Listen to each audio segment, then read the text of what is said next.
ए जीरुना कैता झुना कैता अलै बरियतिया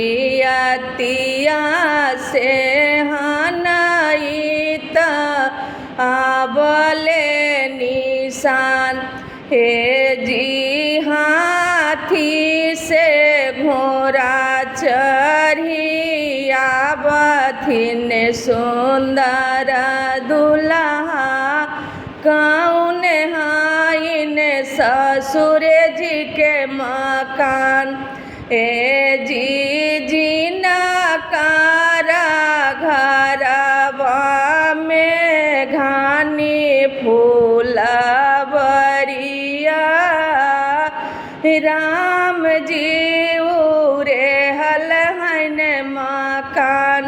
हे जी हंसी हंसी चिट्ठिया जे लिखथिन सुंदर दुल्हा दिहा ससुर जी के हाथ। हे जी दाना हम न लेबो ससुर दहेज हम न लेबो से हमें लेबो गजलबे के फूल। हे जी अतना बचन जब सुनलन अपना पापा उठलन चादरिया झट झार। हे जी दाना हम देबइन दहेज हम देबइन से ना देवन गजलबे के फूल।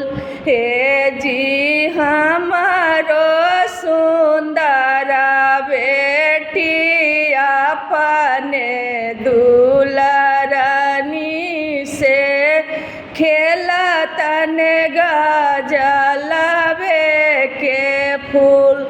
हे जी एतना बचन जब सुनलन सुंदर दुल्हा उठलन पीताम्बर झट झार। हे जी धियावा से सुख करतन अपन